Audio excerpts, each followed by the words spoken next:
You are listening to the Savage FINcast, episode 67, Things You Can't Draw at a Coffee Shop. Chicago. A criminal mastermind called Overlord held our city in his terrifying grip. Ordinary cops were losing the battle against Overlord's super freaks and mutants. Then, a miracle happened. When I found him, he had no memory of his past. I helped him find an identity and a life. Now we have a fighting chance. Now we have the Dragon.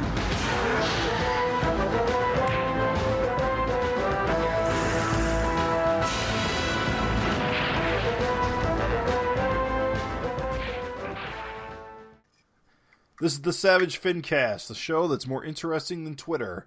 My name is Jim Purcell. I'm Craig Olsen. I'm Raven Perez. And we are coming in with a new episode, a new exciting episode. We will later on in this episode, talking to the one and only Erik Larsen. It has been about 6 issues since we spoke to the man, the legend. It's about time we have another chat. Half a year is too long for this podcast. We were Erik depraved. Depraved? Deprived? I mean, we are Erik depraved. That's true, actually. So, I stand by what I said. And, I'm sorry. Like, what were you going to say? I was just going to segue. You go. What's funny is I was going to segue. Segue, bros. So, basically, let's do the news, which is skinny. Oh, so skinny. We got a new cover, Savage Dragon 234. Guess who's back? And the cover is Guess Who's Backside, because that is a hella Rapture Sidewinder / booty. Lots of side boob. Loving it. Shout outs to Side Boob for getting me through these cold winter nights. I find this cover hilarious.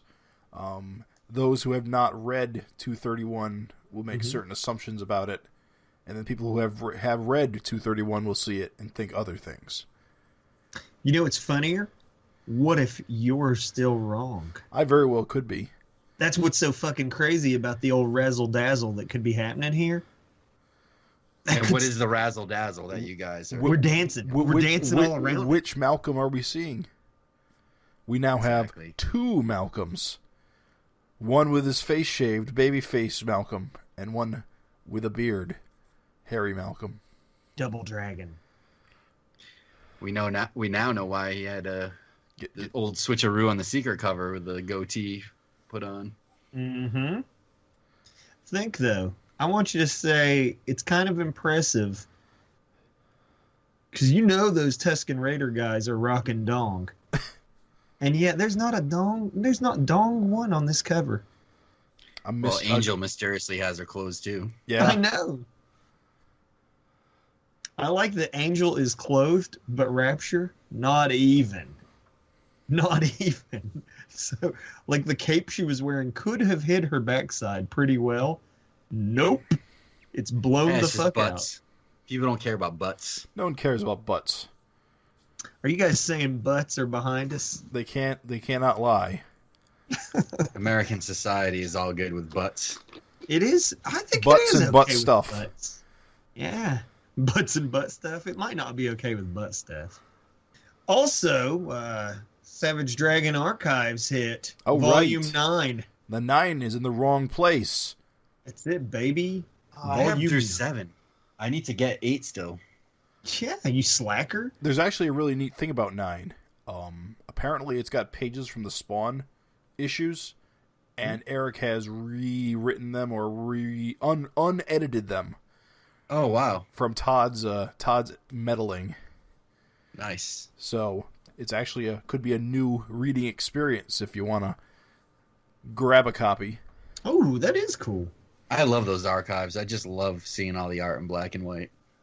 And it's always worth saying that it goes beyond just being in black and white. He works hard on them to make them look like black and white specific. So, yeah, fuck yeah. You know what, guys? You know, I got another news item for you. Where did these Get come out from? of here. Surprise news. I'm just busting out the surprise news. You want to know what this? It's coming from SavageDragon.com. It's amazing. Stefan, you're the man. We got new text for the issue 233 where Malcolm is shaving and Maxine has shaving cream on her hoo-ha. Okay.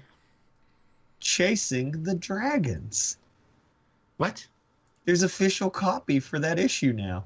Very cool. Chasing the Dragons, the reality show starring Malcom Dragon's ever-growing family debuts. And impending doom is just around the corner. Another outstanding achievement from award-winning writer-artist Erik Larsen. I'm just saying, Chasing the Dragons, if that's the name of the TV show, that's kick-ass. Except that it's a euphemism for heroin use. Maybe that's intentional. We don't know yet. I imagine so. We have no. Maybe they want people to be addicted to the TV show. Oh snap! You got to think like Walden Wang, Jim. I do. Why? I read Walden Wang like as Asian Aziz Ansari, which he's already Aziz is Asian too. So fucking edit that part out, Jim, so I don't sound stupid. Too late. Too late. Just keep it in. Keep it in. I'm stupid. But I'm just saying, when I read Walden Wang, I get that Aziz Ansari vibe. You know what I mean? Think Parks and Rec. Aziz. I'm afraid I have not actually seen a lot of that show. Wait, not the guy from Hangover. The Indian guy. The Indian dude. Oh, the Indian one. Oh, okay. Yeah. Now just imagine his voice is Walden Wang. Huh. No, this is gonna be fire. Yeah. Everybody's gonna love you in this TV show. No, that's not what I was hearing. Yeah, I can't say that's what I was hearing, but Haters. now I will be. Thank you very much. Haters. It's okay. Can't win them all. It can't all be home dunks. Well, that's it for the news, guys. Yep. SavageDragon.com. It's keep your finger on the pulse. So we did get a nice letter from a fan of the FINcast. I'm going to read part of it, not all of it, because there's a lot of it. He says some things to say, and he offers us a new FINteresting conversation, which I think we'll be using later in this episode. My name is Travis Johnson. I'm guessing you'll read my letter because my name is very easy to pronounce. Very true. That was a knock, I feel, at Sotiris Gravis. Mostly at me. Oh, okay. Good deal. I can't do names either. That's okay. I've been a fan of Savage Dragon since college, and because of Erik Larsen, a fan of comic books in general. I have had an hour drive to my job, and after listening to every book on CD at my local libraries, I found podcasts. Your podcast is the fourth one I subscribe to. Fourth? What? I know, right? After binge listening to all 65 episodes, as I'm typing this, I wanted to contact the Fin friends to thank you guys for the fantastic podcast. Well, thank you, Travis. You're welcome. Glad we're your fourth. Guy's pouring his heart out to us, and we're just bitching. Not me. Travis, you're number one. Fuck these guys. He continues. I have a FINteresting conversation of my own to suggest. Mr. Glum started off as Angel's imaginary friend or buddy, then became a world-dominating megalomaniac. Solar Man just appeared after a few flashback pages, and the God Gun was destroyed and became a slaughtering... Yes? Hold on. Then the God Gun was destroyed and became... And then the God Gun was destroyed and became a slaughtering Superman to villains. One of my favorite villains next to Overlord. Hell, even the lead of this series, Dragon, became a big-time villain. A monstrous marauder bent on taking over our world for his people by defeating threats with just his finger, purging his blood from Dragon. What the? Purging his blood from Dragon wannabes. Yeah, he was going around killing all the people with the blood, remember? All the Dragon wannabes. Dragon Wars. Wannabes. Okay. Let me start over. A monstrous marauder bent on taking over our world for his people by defeating threats with just his finger, purging his blood from Dragon wannabes, and being a genocidal genius. My question is this. Make a new, huge, villainous threat for Malcolm to battle. It can be a character that already exists in Dragon, an original idea, or someone who possibly exists elsewhere. I've always wanted a Savage Dragon versus Conquest brawl back in the day. Yeah. But that's not my answer. I'll tell you mine after I watch the Savage Dragon cartoon. After you watch the Savage Dragon cartoon. Ooh. He follows, please keep the episodes coming. Can you guys bring back the retro review segments? And next time there is a late issue or slow month, please review the Savage Dragon cartoon. It's not good, but I watched it and I enjoy it. I'd like to hear your opinions, and if possible, maybe Erik can talk about it. I doubt it. I'm guessing it isn't what he wanted, but some people did like it. Finally, can you guys end each episode by saying something like, well, guys, this episode is finished. Just a suggestion. Thanks again, Travis. Why have we never done that? I'm ashamed of us, really. It's so obvious in retrospect. If this was video, we'd end it with Finn. At the Finn. end. Well, thank you, Travis. Thank you for writing in. I know we cut out a lot of what you had a bunch of responses to past FINteresting Conversations, but which are great. I read it. Yeah, and it was fun to read. Oh yeah, we all read it and loved it. Well, your question, your FINteresting Conversation question, is a good one, and since nobody answered our previous one, so clearly 2017 of Savage Dragon was not exciting for anyone. Tisk tisk, hint. listeners. It's time to move on to a new one. So this is a good one. Now, when I first read this question, I thought that it was specifically about something minor in Savage Dragon's history that could become a big deal. Mm-hmm. Do you guys want to stick to that, or do you guys want to... That's how it read to me. Yeah. What is it? To me, it's make a new huge villainous threat Malcom can battle. It can be a character that already exists, an original idea, or someone who possibly existed elsewhere. That last bit's what I thought the whole question was about. But apparently it is. You can make up whatever you want as well. But I'm gonna tweak this. I'm gonna make an executive decision. Uh-oh. We have to come up with a brand new threat for Malcom out of something that has previously been, that has turned up in Savage Dragon at some point in the past. Anything as long as it's from the book or from the spin-offs, tied to Savage Dragon. All right, I got something. Oh, hit us, coming in hot. All right, Craig, since you're eager, you can go. All right. So we all know Super Patriot's kind of been reprogrammed in the past, right? By at least a dozen times. And we all know Malcolm's in Canada.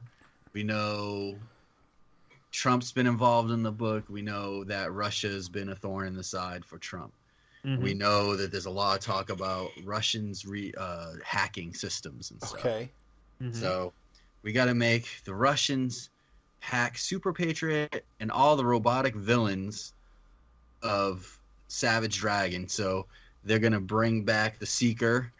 They'll bring back Cyberface will come back in some new body because he exists somewhere in something. I don't know. But it'll all start with Super Patriot, who will wear like a Russian flag on his face. And awesome. Malcom will have to come back from Canada with the Canadian superhero team to bail out Trump and America from this Russian threat. Nice. It's not bad. It's not bad. Pretty good. And then we can see all these old robot guys from the past again in their glory, and how cool would it be like Malcom versus a bunch of robot villains that are all like big name guys from the past. Yeah. Can you bring Dave back? All the Project Born Again rejects. I'm down with it.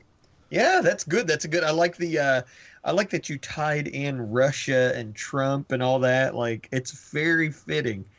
Hilariously, I was pitching the book to someone just today, and I mentioned the Trump thing, and they were blown away by the fact that Savage Dragon has real-world events in it.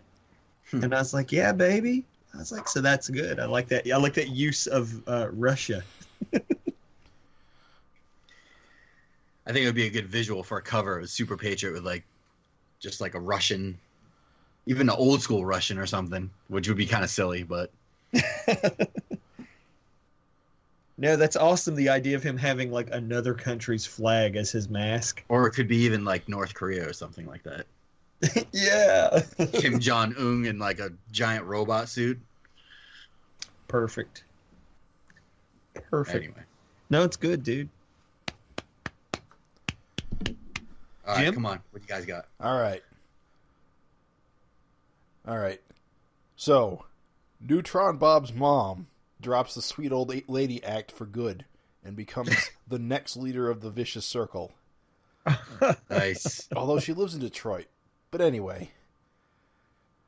Through all of this, Neutron Bob, newly restored with his mom's radioactive blood, because remember, last time we saw him, he was depowered. Mm-hmm. That's right. Is conflicted about, his role as semi-heroic, semi-reformed, and his mom's new villainous streak. Mm-hmm. That's all I got. Sweet. Hey, it's good. It's good. I like it. Evil Neutron. We get a backstory to his mom. It's just. I remember when Neutron Bomb was depowered, she normally was like this sweet old woman, and then she got all dark about it. Yeah. Like he had failed her, and I always felt there was like a little bit more to her than meets the eye. Maybe she's got some long backstory about being like a supervillain in the heyday. Yeah. I think their origin is she was like near a nuclear testing site or something, and so she got blue, and then he was born blue. We get to see her drawn all hot and young, like blue skin and white hair, like classic Larsen style. Because she wasn't always old. You know what I'm saying? Yes, she was. It feels that way, but I just feel there's another story to tell. There is all. What do you got, Perez? Oh man, I don't think I have a good one like you bros. I think you did good. I think you did better than me. I want to see Melvin Belko. Okay. Yes. He just keeps tampering with his body, right? But he's kooky, right? Like the whole time, just glum style. It's just like, oh, you goof, and he's just like the upgrades seem like dumber and dumber, but then he fucking just goes like a step too far and decides to replace half his brain with a fucking new AI or some shit. And then the fucking AI half is takes over and rips the remaining human lobe out and smashes it, and he becomes some kind of fucking super Melvin Belko evil robot, you know what I'm saying? Yeah. Like some kind of creation. Some kind of neighbor Craig monstrosity. Yeah, just he just keeps pushing those experiments. Kind of I like the idea of a goofy character that becomes a serious threat. Yep. Yeah. And that happens a lot in Dragon. Yeah, and Redbeard. It's good. It's good. It catches you off guard. I feel guard. like Redbeard did the opposite. He started out as a serious threat and then became a joke. No. He was a goof on John Byrne. Mm-hmm. I know that, but at least he had physical proportions and seemed like he was somewhat effective during the gang war. Then he became MODOK. Then he became a giant head. Yeah. And got killed by a falling building. He looked cooler. Remember when he was a weird Olympus looking dude? Right. So at least the MODOK guy became cool. But that's my idea. Just it's not as. We good need to as... see Belko as a villain more. We haven't seen him in so much year. potential. Because you think here's all I'm saying is as far as he goes, he's super fucking rich. So he's got a lot of resources. Yeah, he's got a lot of fucking people under him. He's got access. Matter. He's got access to freak out. Doesn't he have a flying head now? Yes. He is a flying head. He's got a flying head and he's got a super buff body already. So I'm telling you, strange. All it's gonna take is just fucking replacing a new head onto that fucking body, and you've got a Bonfo fucking kick-ass super villain. Boffo. I'm keeping it in the mix. Nice. Good one. So, I like that. Thanks. I didn't feel it was as good as fucking Super Patriot Hack. Belko's a little new, and his story isn't done. I'm sure we'll see. But I like that we need to see more Belko. Yeah, it's been a while. Retardedly, my other idea was that PJ, you know how he's like young? For some dumb reason, I was like, PJ should become an evil fetus, and he wants to but it is like, wait a minute. He's not reverse aging Raven. Exactly. That's why Benjamin I was like, Button. Yeah, for some reason in my mind, I was like, PJ continues to get younger, and then I was like, wait a minute, that's not what's happening with PJ, damn it. So, I wanted there to be an evil fetus in the book, I guess. I forgot that Melvin Belko turned into like a giant fucking Hulk dude. Yeah, with a flying head. Yeah, we definitely need to see more of him. He's awesome. He's awesome as shit. And like I said, if you think about it, just like he's the only guy in the book right now that could easily tear down like overlord levels of influence. You know what I mean? Yeah. Yeah. He's an inventor. He has freak out. Rich. So, yeah. Fucking awesome. I think he'd be a kick-ass villain. So, yeah. And that was it. And so, yeah, if you guys have any, similar ideas to what nugget, what small piece of like Savage Dragon lore could become a major threat for our hero in the future, what would you like to see? You can send your responses to SavageFINcast@gmail.com. And I guess we should also fish for other FINteresting conversations too. Always looking for more FINteresting conversation topics. Yeah, so if unrelated to that, you have a similar thing that you would like us to discuss and then pose to the entire audience, like that would be awesome too. That's the whole point of this, is to get you listeners in on the mix. And so with that, we segue into our interview with Erik Larsen, where we talk about many things, but most importantly, Savage Dragon 231. It's going to be a good one. I can't wait. So we here on the Savage FINcast are joined once again by Erik Larsen, our favorite comic creator of all time. All right. Is it that obvious? Wow. I had no How you idea. doing, Erik? I'm all right. No pressure. No pressure, yeah. So Thanks. it's been about a half a year since we last had you, about 6 issues worth, and I think a heck of a lot has happened in those 6 issues. And I know I say this kind of like every time you come on, but what happens in 6 issues of Savage Dragon is so much more than 6 issues of any other kind of superhero funny book out there. And I always like to kind of compare. So if you just humor me for a minute, I just want to go through real quick some of the stuff that has happened in this past 6 issues, and we can kind of laugh about, comparing what would happen in a Spider-Man comic in the same, time frame. But in Savage Dragon, you had your main character move to Canada. You've had a whole bunch of graphic sex. You've had Thunderhead and Maxine's mom hooking up. You have new kids coming from both Malcolm and Maxine and May and Kevin. You've had a Trump appearance. We've had a slew of new villains. We've had the return of Rapture. It's just, compare that to like what happens in 6 months of Spider-Man. I mean, that's stuff that happens in 6 years. So it's just amazing that, we go from 225 and a bunch of crap happens there to just going straight through 6 issues where it just, constant changes. So, and just, I don't know. It's amazing. So bravo. I mean, it blows our mind all the time. All right. Wow, cool. Awesome. Bang for your buck. It is amazing, though. Like, you think about each one of those things would be like a 6-part kind of miniseries in Spider-Man or the X-Men or something like that. It just gets dragged out and just to have it all happen in Part of it is just the real time aspect kind of forces a lot to happen really quickly.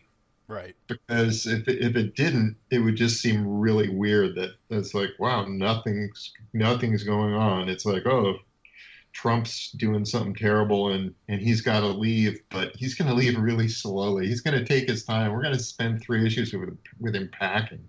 That's not going to work. So we just have to kind of, I mean, just the nature of the beast is like, all right, if I'm going to do this, I need to get him up there pronto. And then I got to start dealing with the realities of being up there right out of the gate. Like, what restaurants will they eat at? Well, it's weird too, because in real life, when you move someplace new, you make friends and you meet other people in fairly rapid succession, especially if you're like a celebrity. You're a big celebrity. People recognize you wherever you go. It's super quick that you establish sort of a regular routine of, I go to this place and I get this thing that I like to eat there. And it's just, you settle into a comfortable rut pretty quickly when anything like that happens in real life. And it's tough to kind of deal with that in a comic book setting the way I've done it, because suddenly it's like, oh, so they just magically have 15 new friends that were never really introduced to us in any nice way. Right. So it's got its good and bad aspects to it, and some of it can seem like, boy, there's a lot happening really, really quickly. And that might not necessarily be a good thing all the time. Sometimes it is. Sometimes it's like, oh, this is awesome. Look at all this stuff that's going on. Other times it's like, geez, man, could you just take a breath? I think you work your backups pretty well that way to kind of fill in some of things that we might have missed. I mean, you don't do it all the time, but I think on some of the more important things, you're able to kind of utilize a backup in that way, and it's effective. Yeah, well, I do what I can when I can. It doesn't always work out, and sometimes people don't get me things in a timely enough manner that I can really make that work. Yeah. The backup that you wrote for 226, The Awakening with Jennifer, I thought that was a pretty awesome backup, and I read it and I was like, wow, I saw Jennifer as kind of like a different character, and I almost took the meaning of The Awakening, almost had like a double meaning. I mean, she was coming out of her little whatever it was, tube, yeah. But she was also, it seemed like she was awakening as like a new character. Like at the end, you added that last panel where she was like, she's going through all this crap and she's like, and I'm loving it. And, and it was like, well, maybe she doesn't have Dragon as a crutch anymore. And she's kind of just being a badass in the Dimension X. And we've kind of seen that when they've gone back together with her crew now, that she's just really taken charge, and she's not kind of like the whimpering wife or something. Even though she was always strong, she always seemed like she needed Dragon, Yeah, well, I kind of ended that. Unfortunately, the end of the other version, she didn't have any superpowers by the end of it, and she was just kind of in a bad way. And it was like, okay, so she's in a wheelchair. Things aren't really going her way at that point. Yeah. Whereas this Jennifer is coming out, she's she's 25 years old, so she is like way younger than we're kind of used to. Right. And it's like, oh man, look at all this that's going on here. So it's kind of a different world. Yeah, you can take a new take on an old character, which makes it kind of cool. Yeah, it's been definitely fun. I will say this whole Dimension X arc that you've been doing with the characters has I really like it. It's got a real heavy metal vibe. Yeah. Yeah, it's kind of fun to play around with stuff. It's like I can do anything. Yeah, at a certain point, I had talked to Eric Stevenson about what does that mean? I've got this rating on my book. What does that mean? What can I do? What can't I do? And it's sort of like, well, it is an adult book, so conceivably you can do whatever the hell you want to in it. The only thing is, if I make people just fucking every month, then it would be like, oh, we should put this in the X-rated comic section. Actually Diamond was getting a little like, wait a minute, hey, hold on here. But Also- it was getting like pretty juicy there for a couple of issues, and like, is this going to be a regular thing? Because we may have to move you to another part of the catalog. And it was like, all right, So even So- Diamond reached out to what, Image or yourself? something happened there. I don't know. They don't contact me. They contact somebody else, and somebody else contacts me. So that's how that works. So did they make like a deal with you or something? Like you could do it once in a while, but if you continue to do it, I just know going into it, like, all right, this can't be every issue, you know. I know. Which it wasn't going to be anyway. It was just like, let me just kind of establish a little something here, just so you have an idea. It's kind of seemed like for years, like I was just kind of teasing the reader, Right. and it was like, come on, at some point you got to give them something, for crying out loud. And it's just like, all right, let's just do it and see how this goes over. It was just me screwing around. Whatever. I know a few people were concerned because your mature label is like usually on the back with the barcode, so it's not like clearly obvious a lot of the times. Yeah. Oh well. Yeah, oh well. Hey, retailer, you got to pay attention. I don't know. did this kick off a lot with like the alternate cover to 225? Like, you know, did you kind of like publish that and then just say, hey, you know, I should go a little further with this? Was that kind of the impetus? I know it was kind of in the back of your head, but did that kind of really jump it off? Yeah, I don't know. Yeah, I mean, maybe that's something. There's probably something there somewhere. I don't.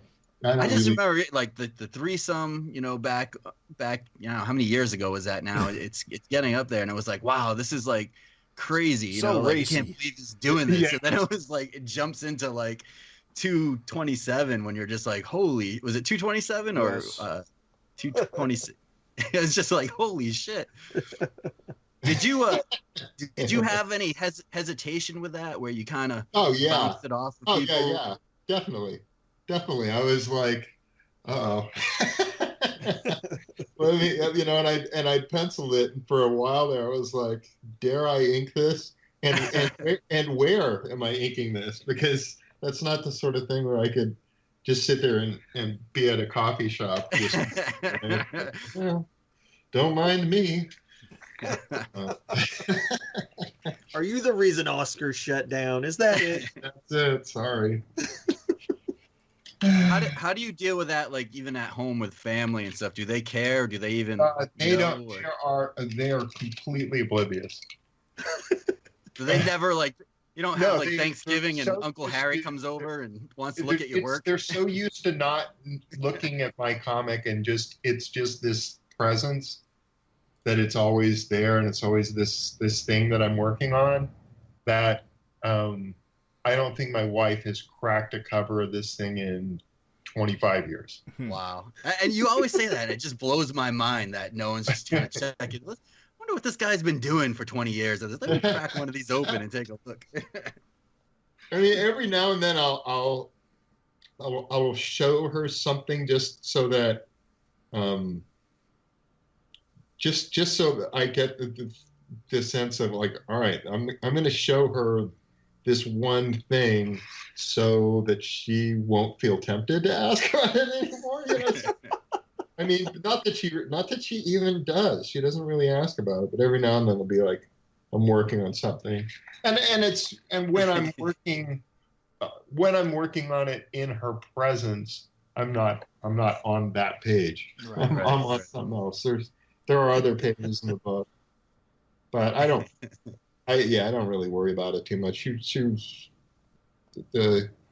The people around here are pretty oblivious to it.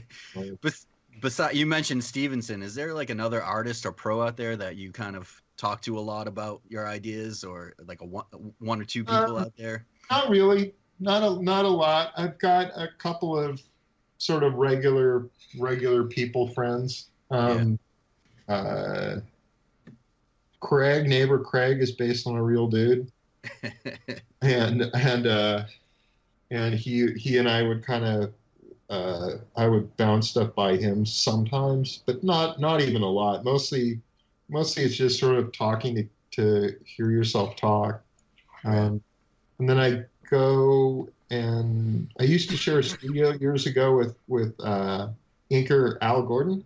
Right. Yep. And he still has a studio here in San Francisco, and so usually once a week I'll go and just hang out there.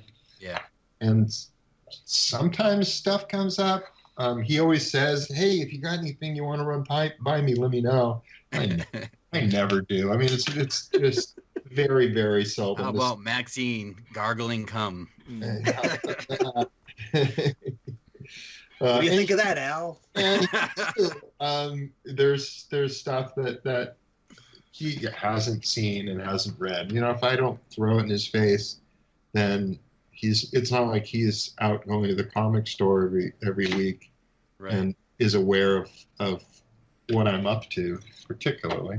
So, I mean, if he comes over and sees what I'm working on in his office, then it's one thing. But even that, you know, I just kind of what about certain things you do certain places is basically it.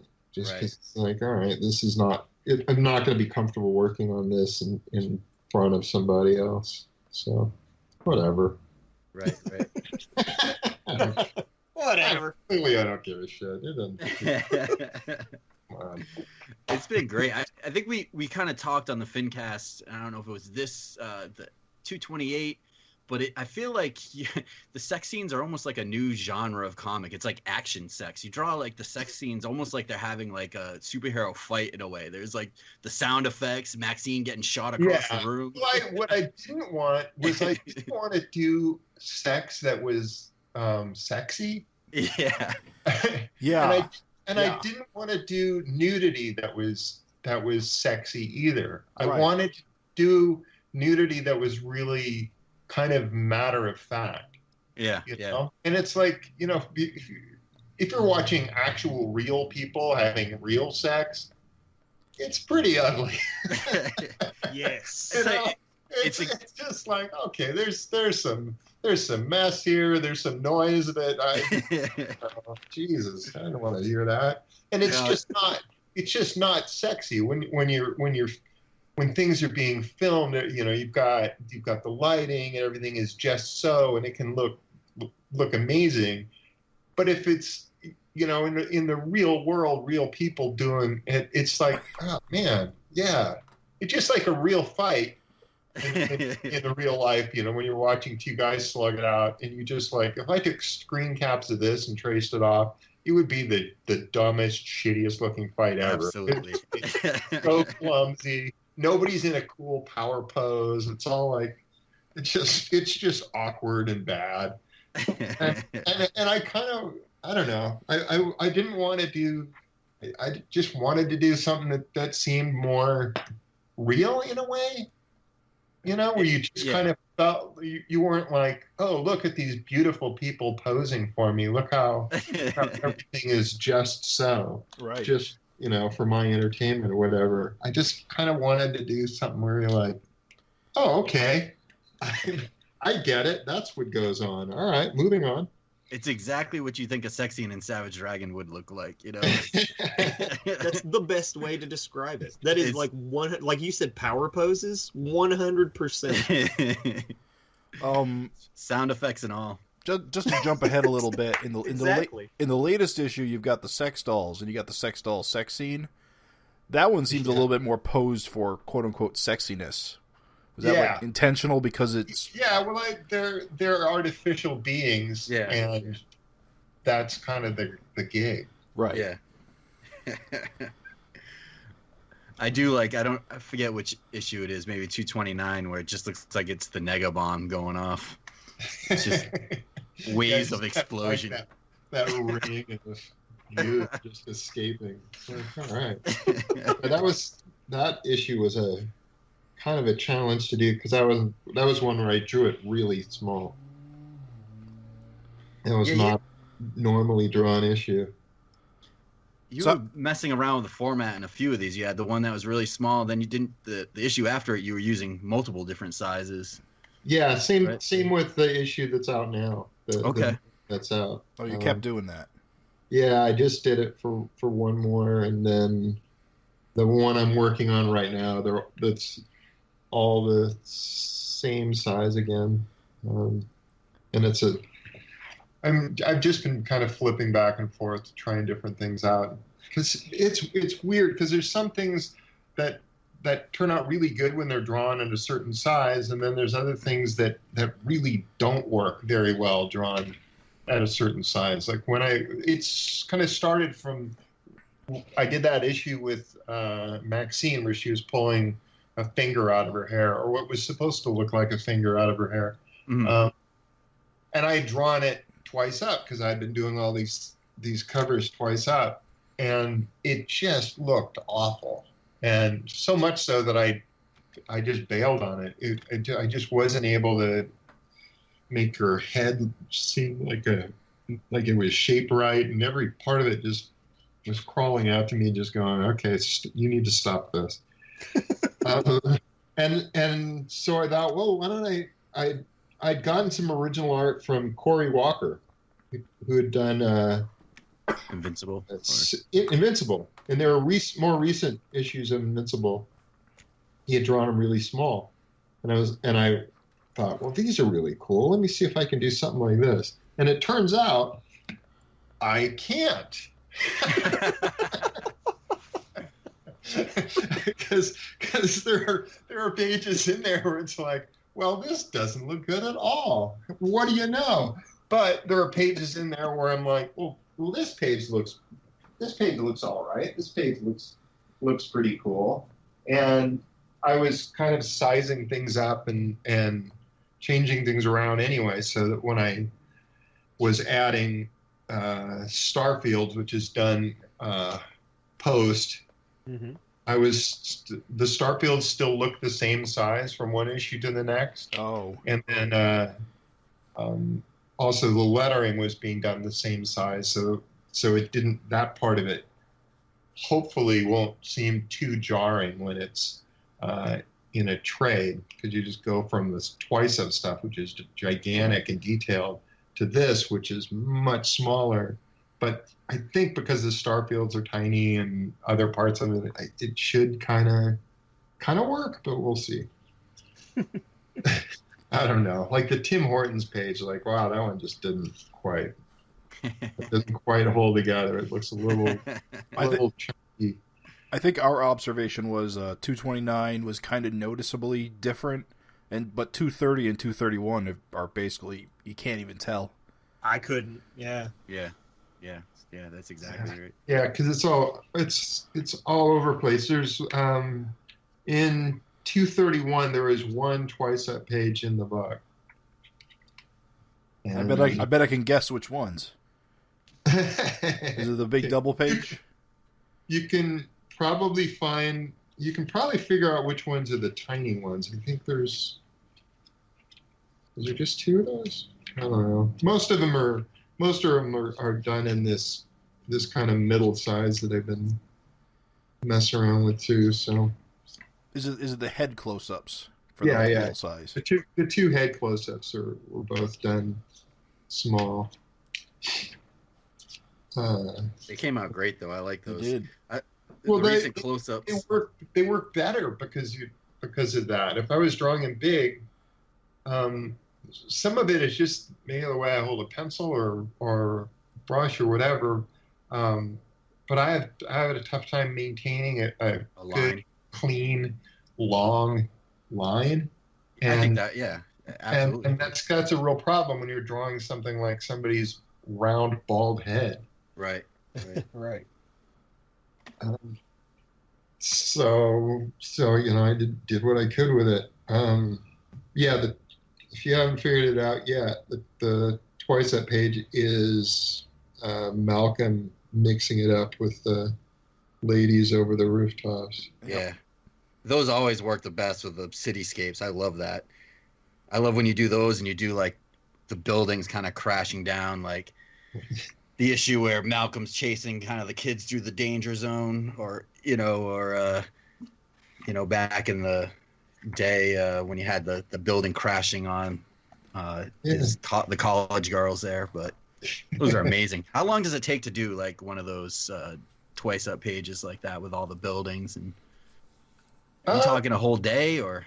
Yeah, that one in particular was kind of complicated because that one was something of an ordeal to get that one to work, because there's a lot of perspective stuff and all. So and it's like, well, yeah. What was I thinking? But it looked cool. So yeah, I enjoy like the curve. There was a bitch to scan because it was a twice up double page spread. So it was really impossible to make it work. I just kind of had to open the scanner up and move it around and just capture a couple shots that were just in the middle of it in order to try and sew the thing together in some kind of a reasonable way. But I just did the twice up double page spreads for a little while, and then I started doing the double page spreads started being a little smaller than twice up, just so that I could scan them more easily. I know up through 200 at least those were all twice up double page spreads, but shortly thereafter it got to be a little smaller. It's got to be a bitch to store all your pages now with the different sizes. Yeah, I can't do this random thing for long because this heap is just going to get really tippy. I got to ask one question there. I forget which issue it was. I think maybe 228, maybe not.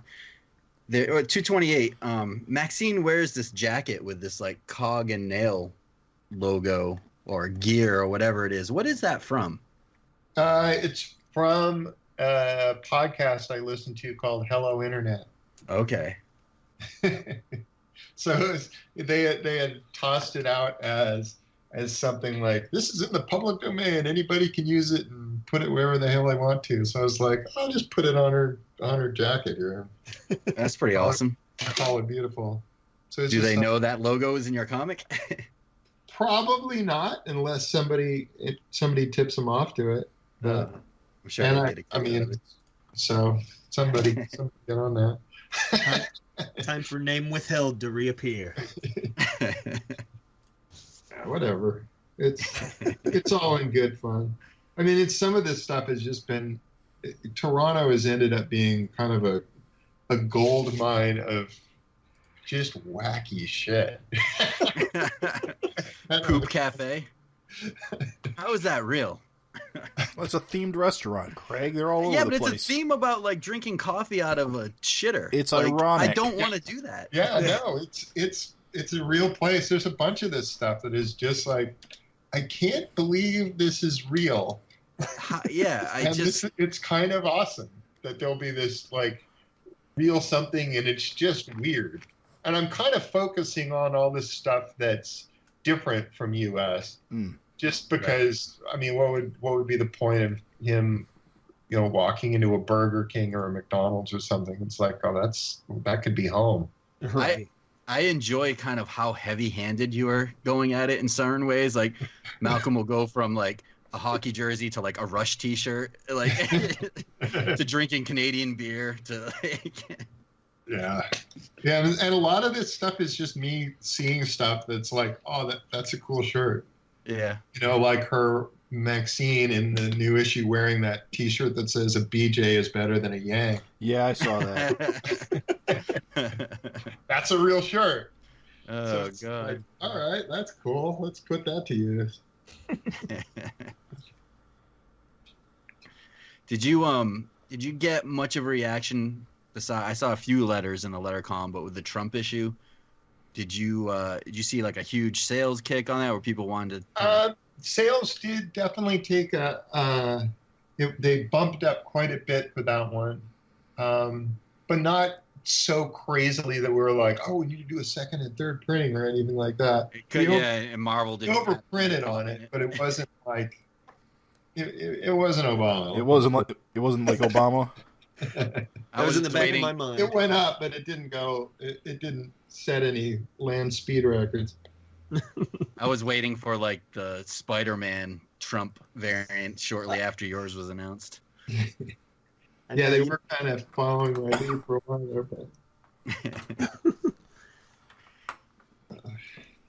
But you had that one guy that kept going back and forth in the letters column. Like he did not. yeah, that was actually an email exchange that we had. That I just thought, oh, I gave him really long answers, and there was like 5 of these letters or something. I'm just going to put one in every issue until I run out of them. And I remember there being that sort of thing in old comics when there was a Hulk story a long time ago where Betty fell out of the sky, but she had just gone from being the harpy, who was this big bird-like creature, to being like a regular person. And then at the end of the issue, she and Bruce Banner were falling from way up in the sky, and then the next issue, suddenly she's got some cloth that had miraculously found its way around, and there ended up being this debate in the letters page about nudity, and it was kind of cool because it would be in directly in response to that, and then 3 months later, there would be the readers responding to the readers responding to the nudity thing. And then 3 months after that would be the follow-up on that. And it was like, oh, this is kind of cool. It's almost like there's this serial going on in the letters page at the same time that there's a comic book that's got this sequential stuff going on. So just as a reader, I thought, this could be like my version of that. Just kind of this back and forth with this guy about whatever, Donald Trump. Sex saga. Basically there was one guy who contacted the Image offices and was like, I'm not going to buy any of your books, blah, blah, blah. Oh my God. And then there was this guy writing in a letter. I think there was one or two others. I pretty much printed everything that there was that was negative. So, That's crazy. Yeah, I'll do that. Is it me, or I feel like there's been kind of like a resurgence in the letters pages where I feel like there's a lot more letters coming in month to month? Yeah, there has been before. Recently. There's been somewhat more of that, which is good because it can, when it's not happening, it can be deafening.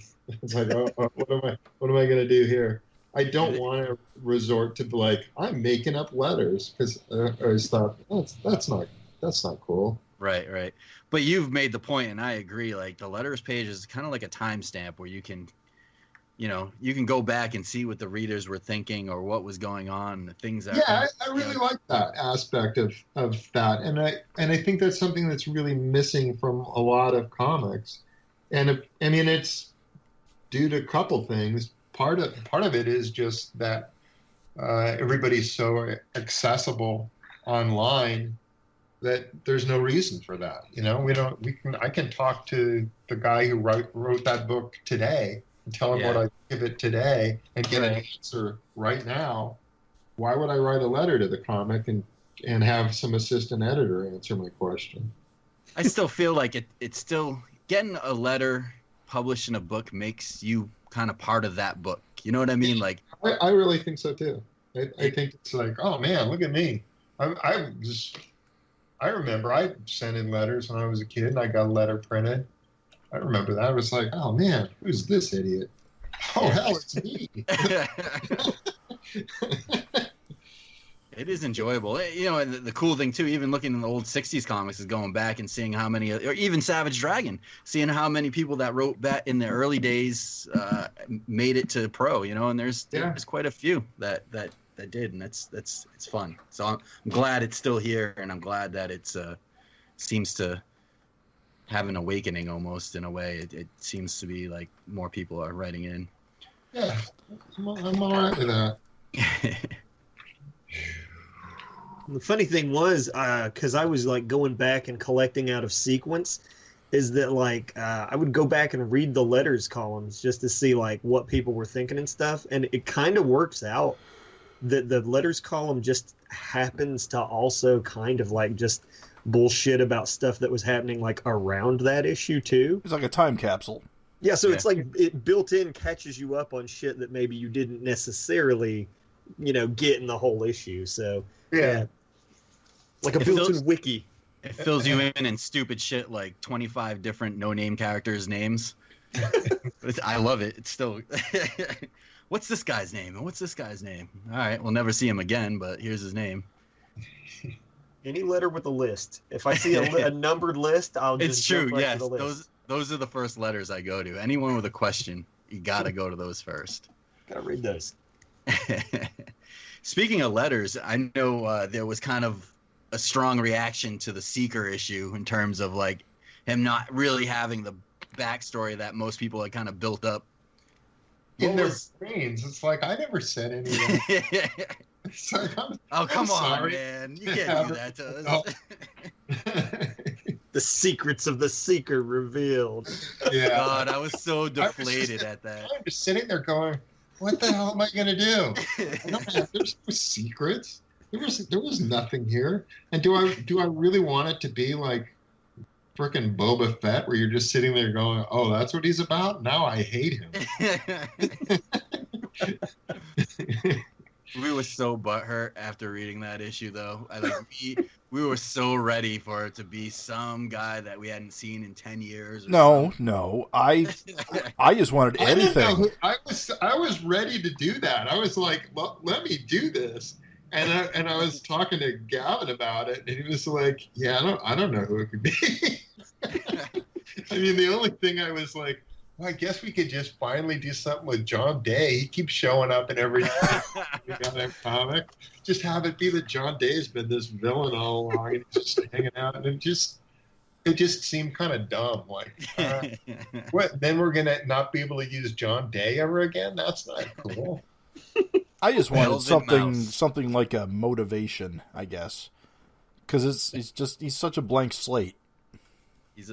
Basically, I thought of him as, at the time, that he was just somebody that Cyberface had just sent him out after Dragon, and it really was like he's this bounty hunter kind of dude, right? And then he just kind of lost the thread of, shit, you mean that guy's dead now? and now that happened? And so none of this is anything. What do I do here? Yeah, I don't know. Who am I supposed to kill? Just help point in the right direction. Yeah, but at this point, it's like, look, Dragon's not even around anymore, and you're still getting pissed off at who? I mean, it's time to move on, man. We got some closure. He's done. Yeah, he was a nobody. nobody. Nagging you about it anymore. Unless that was all hydraulic fluid. That's it. It'll be. It's comics. He can do come back. anything. Everybody can come back. There's a way. I will say I'm sort of interested in whatever like this Canadian organization Malcolm's like working for in this Seeker issue. Like, who drags him out there to fight him? Is there anything more to that? I just figure he just owes the government some kind of stuff. Because they're kind of helping him out and inviting him into their country. So I guess he's, for lack of, he's kind of like where Dragon was, kind of, but not really. I don't know. I don't know what the hell I'm talking about. Let me just say I haven't thought this through. Sorry. I know that every time we have this conversation, it's like, wow, this guy's an idiot. He doesn't know what he's doing at all. That's part of the magic.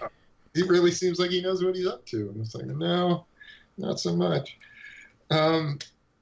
that I thought of it as just like, when the police need somebody to help them out because there's some major shit that's going down, he's a guy that they can turn to. And Malcolm just feels like I owe them this, whether or not it's, he's their new Weapon X. Right. Maybe it'll build towards that sort of thing where I can make it into something. I want to at some point get to some, actual Canadian heroes and stuff like that. But Yeah. That would be excellent to see. Excited for it. But at the same time, when I think of American heroes, they're not all Captain America. True. Right. Well, they don't need to be Canadian themed. They just need to live there. Yeah. I mean, that's the thing. It's like I'm sitting there going, well, is there any reason that Carl Cosmic couldn't just be Canadian? He could just be a fucking dimwit up there just as well as It doesn't have to be this involved thing, But I just think of it like if a guy up in Canada got bitten by a radioactive spider, it's not like he's gonna go, well, I don't want to be called Spider-Man. I got to do something that's provincial. Spider Canuck. Spider A. Spider Canuck. It's just like When you revealed the cover to 231, I kind of thought, before you said they were sex dolls and androids, I kind of thought she was going to be like a hero type character from Canada. Same. We even did a vote, and everybody voted hero. Actually, oh wow. Yeah. so you fooled them. You fooled them good. Well, I guess there's always time. I The can hero's just always got to look good looking. That's why. That's yeah. Good. That's why Thunderhead rules. Oh yeah. Did you ever did you ever envision Thunderhead playing such a big role? Because he's kind of really, I think the fans are kind of fallen in love with him, and he's a great character. Oh yeah. Just a stud. It's really weird how some characters just kind of take on a life of their own without you really sitting there going, okay, this is the one. Right.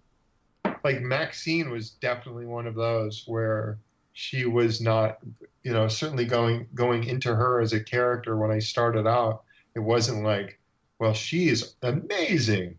And then after I had written just some of her dialogue where she was just, belly aching about the weirdness of Chitty Chitty Bang Bang or Garfield, dealing with Mondays. It's like, you're a fucking cat, for crying out loud. It's not like you're going to work. You're not packing a lunchbox. What the hell's wrong with you?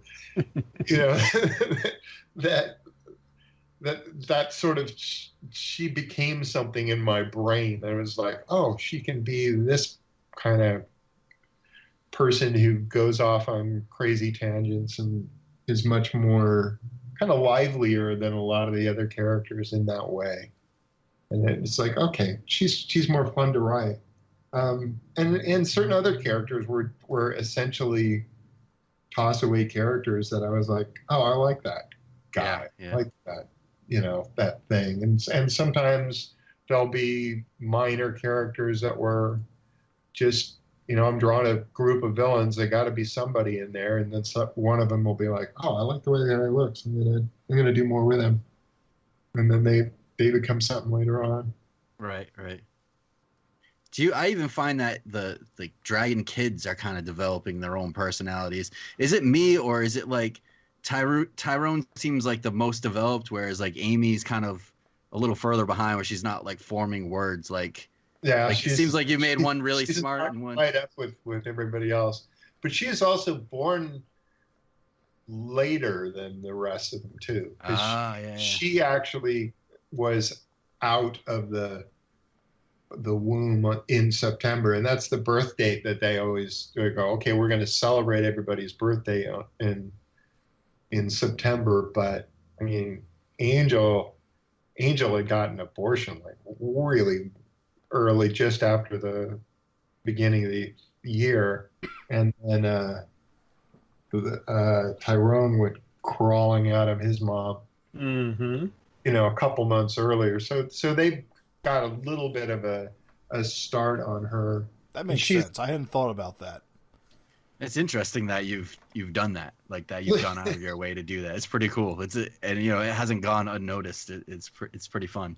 It's been kind of cool, and just finding like, okay, she pronounces things this way, and then the other ones pronounce it another way. The problem is that kids grow up so quick, right? That it's like, you know, if she's calling Malcolm Baba, how long is she going to do that?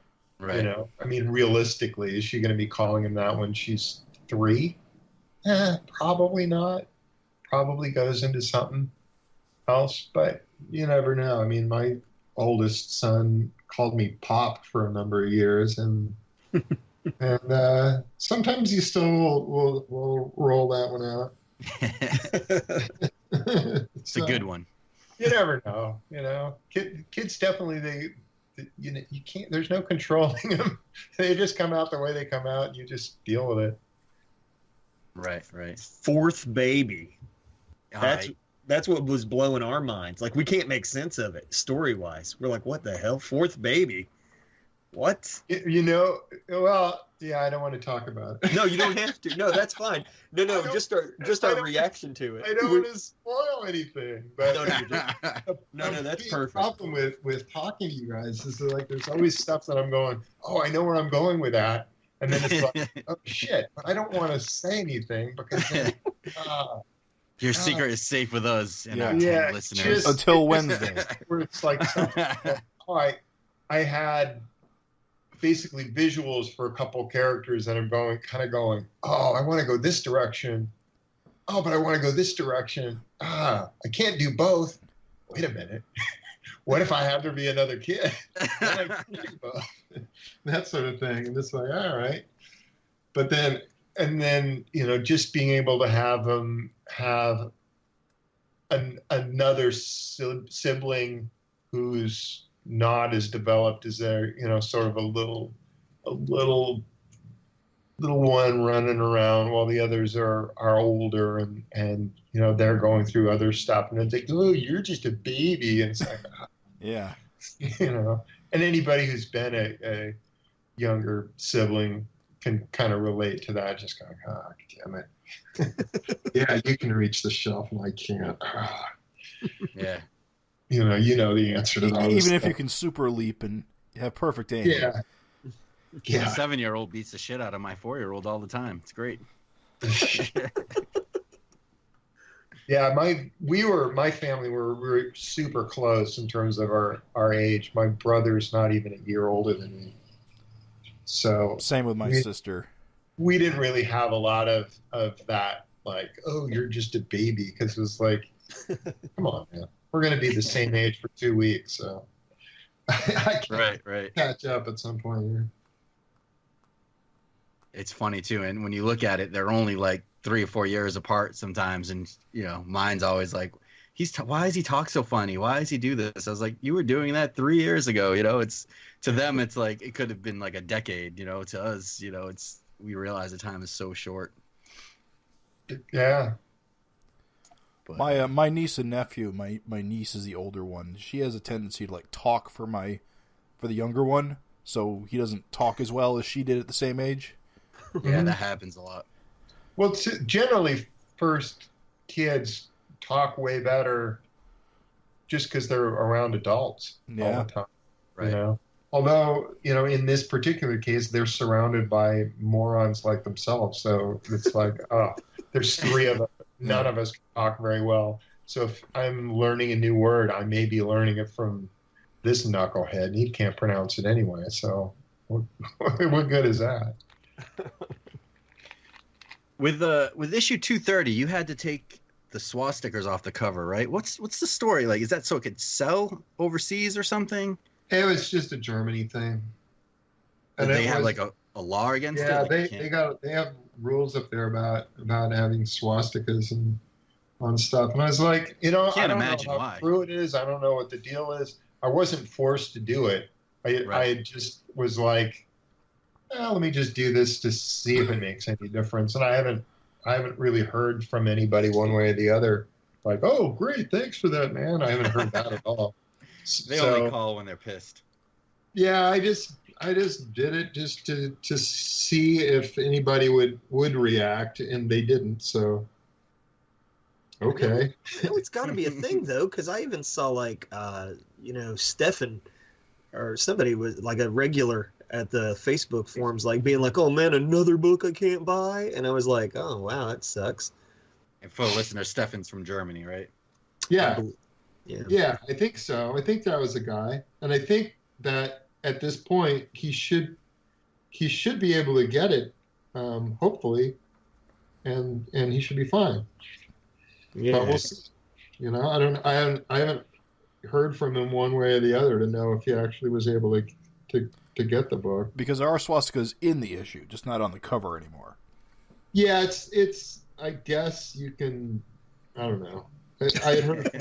I'd heard from other people in Germany going, "Oh, I haven't any problem with anything." So it's like, well, wait a minute.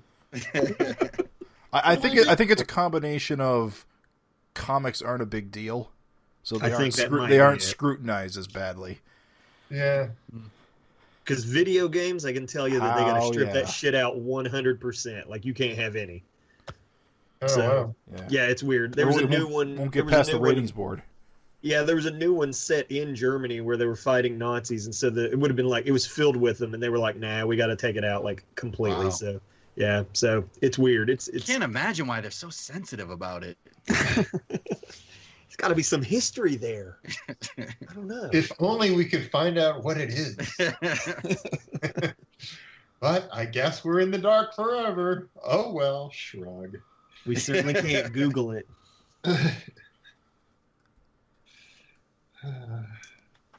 So we got Rapture back now.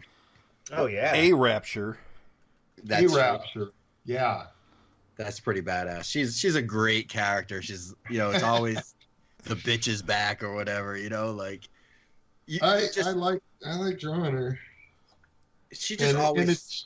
And it's just. I feel kind of crappy when I do it, just because it's like, it's another character that's essentially back from the dead. Right. You mentioned elsewhere she should have all memories from all her variations, right? Yeah, but I kind of look at that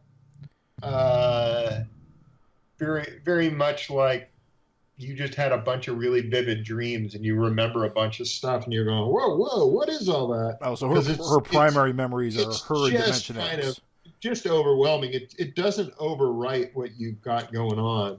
Otherwise, Dragon would have immediately been like, all right, I guess I'm Paul now. I guess I'm Kerr now, so I'm just taking over the world. That's right. I'm Paul Kerr. I've got my powers. Fuck you guys. So you kind of play a little fast and loose with it, but what I wanted was for people to have access to certain information, so I didn't have to have characters that we had seen, had met each other and know each other and had some kind of a relationship to not have them be back to square one again and have to play all that same things over and over again. Just thought, okay, let's skip this part of it and just have there be something that'll fill things in. It really came about from just my reading of DC's New 52 and just going, well, how would I do it so people didn't feel like they were totally burned by having their whole world turned on its edge? It's like, well, I'd do it like this, where they at least remembered what went on, so that you didn't feel as a reader that continuity was pointless. Right. It's like, what was that? I've been reading this stuff now for 20 years and they don't remember a goddamn thing. Well, that's no good. Yeah, exactly. And that way it kind of makes them like in the exact same situation as the reader, where the reader has all those memories of all those iterations. Yeah, exactly. And the thing too is that, she's going to have her different experiences on top of whatever memories are coming, rushing in there. Right. It's not like all the other stuff that she had in there went away. Right. And maybe if there were more Raptures around, every one of them would just be going, hey, we're all assholes. I don't know. Seems to be what she gravitates towards for sure. I get the impression she's been in Dimension X for a while here. She's been in Dimension X long enough to have a child who grows up to be the guy who shows up on the last page. Right. Yeah. Man, when you dropped the cover for 234, and we knew what the last page of this issue was, I just wanted to tell everybody, second most misleading cover ever. It takes willpower. It does. What? He shaved off his goatee. Amazing. Smooth trick. Definitely. I gotta ask if all the shaving based stuff covers was to set this up. Well, you'll just have to wait and see. Okay. He's messing with us. Love it. No, Love there's God, I can't go there. God damn it. Fair Don't enough. spoil it. It's cool. No, we like being in the dark. But just like any other character, they've experienced other stuff. So it's not like, hey, it's all the same. It's Right. like, oh, it's the same but different and this, that, and the other thing. But I mean, as misleading as that cover may have seemed, Malcolm is going to shave. Okay. Because basically, Because I was going to drop the book. So they're a big spoiler there. But the thing with that is, they're making the TV show and whatever, and at some point somebody goes, with that beard, you look like you're in your 30s, and your wife looks like she's 14. It just seems kind of messed up. I only have one real question. How is it Malcolm's the only person in Dimension X to find clothing? Someday we'll find out. Well, That's your only one real question. There'll be stuff there. It's not. It's not that as weird as it may seem. I gotta say, in the past maybe a year or so, it does seem like you're having a lot of fun drawing alien dicks.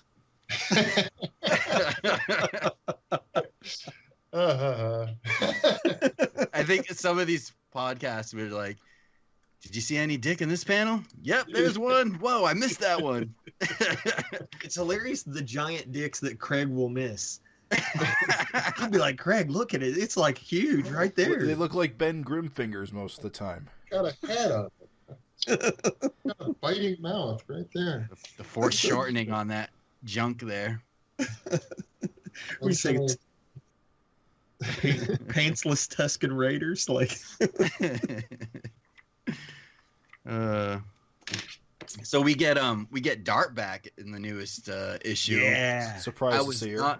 I was not expecting to see her, but I was also not expecting to see her as Mako Dart. I thought that was gone with the freak out. And then was this the first time that we saw she had a kid with Barry? I know that they had sex, but I don't know if we've. Yeah, this is the first time. So were not privy to her being pregnant, and we were not privy to her having given birth because we haven't seen her in a while. Right. And we haven't touched on a lot of some of the Chicago characters in a bit. So it was like, oh, here's my opportunity to kind of drop in and catch readers up a little bit on what's going on with her, and then where that goes.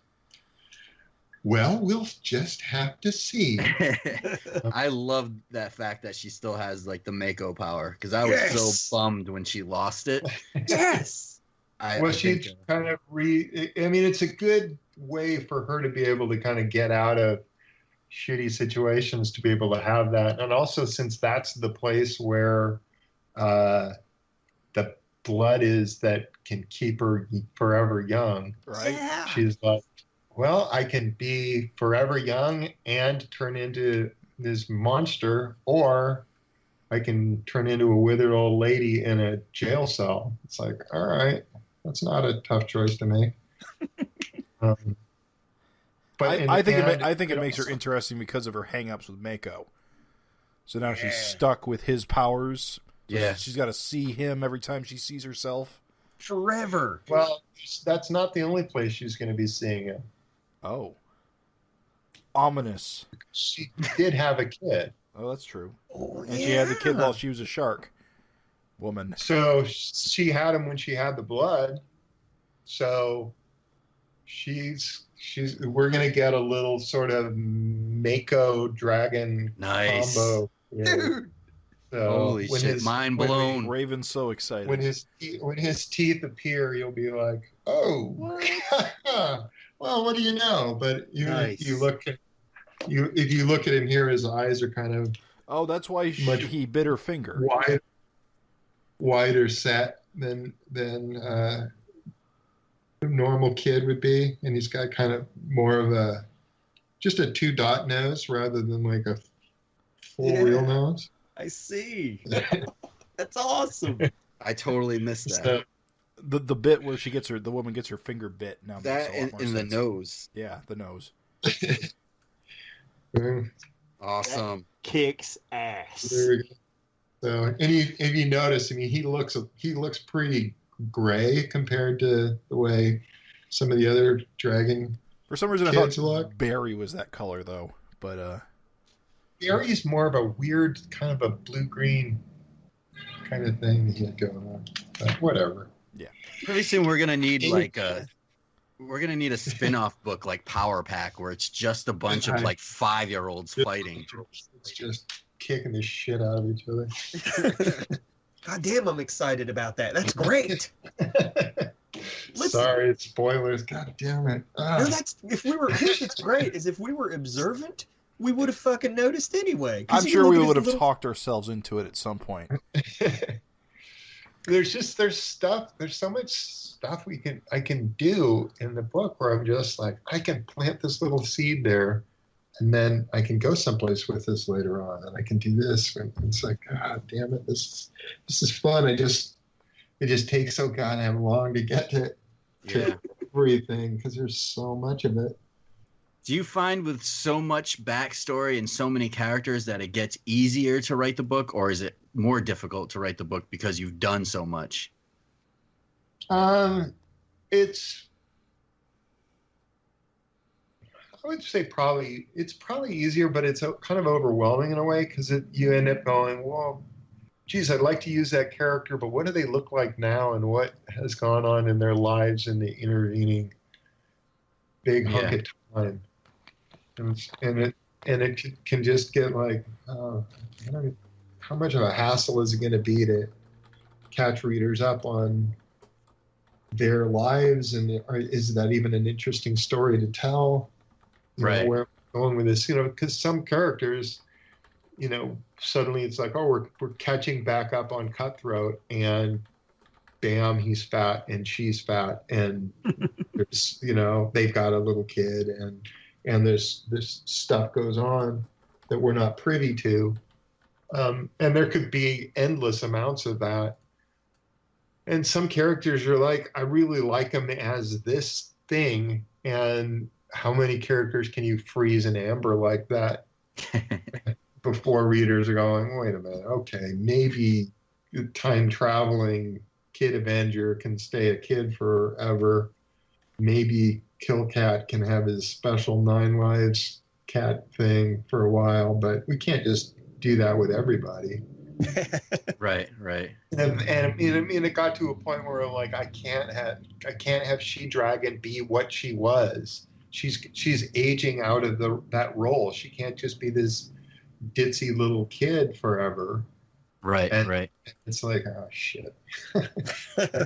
I got to go somewhere with this. So I think for the readers, it's good and bad. I love it overall because a lot of the times where you end up is I got to see this character in their best iconic form a couple of times, and then they weren't that anymore.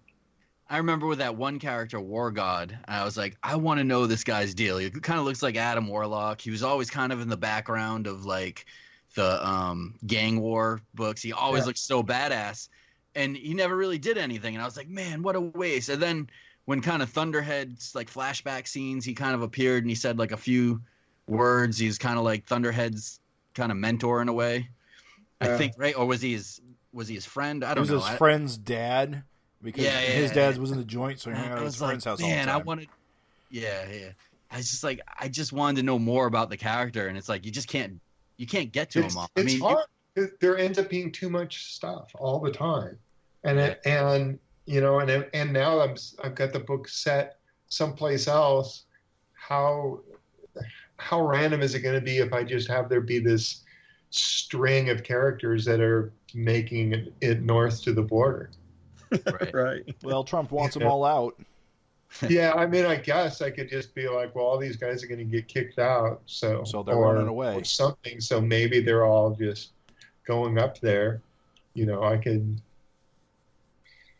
I just remember like the gang war, like kind of 3-issue kind of arc where it was like you introduce like 50 to 100 different characters, and even like some of them ended up on the back of trading cards, but it was like all you ever saw was like a little thumbnail of these guys, and it was like, man, I need to know more about this guy. Again, you just can't get to him. But well, some of them suck too, and it was absolutely, but I still needed to see a page of them.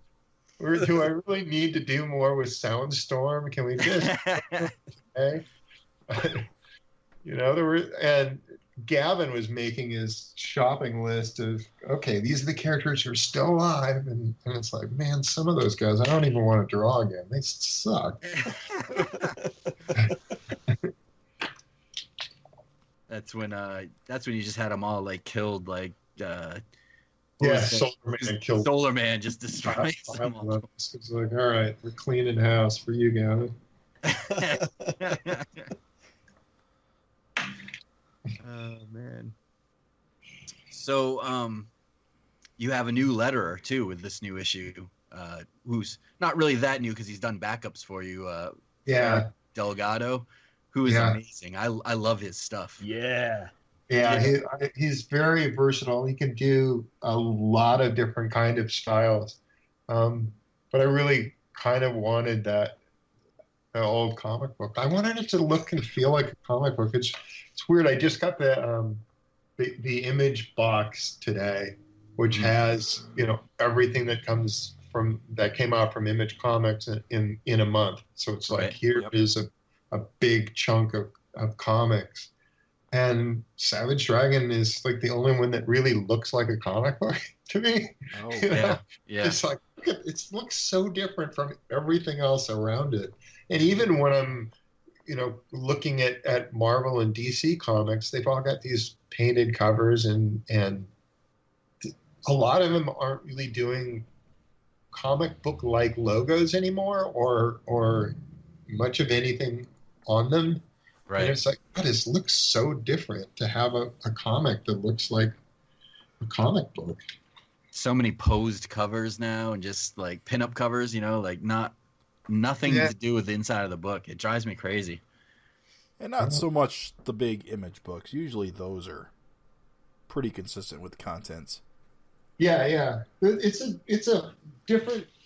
Oh wow! I mean, it's really interesting to see how this whole field has developed over the last 25 years. Because 25 years ago, the big beef was that all anybody does is superhero comics.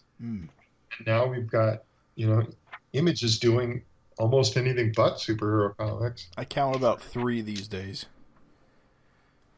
Again, and even the big guys are doing superhero comics, but they're not really like a lot of them aren't really like superhero comics. I don't know if you read like was it the Mr. Miracle, the new one? It's like this isn't superheroes fighting or anything like that. It's like way too, I don't know. Like it just, the only guy that I feel like that gets away with superhero stuff these days is what's his name?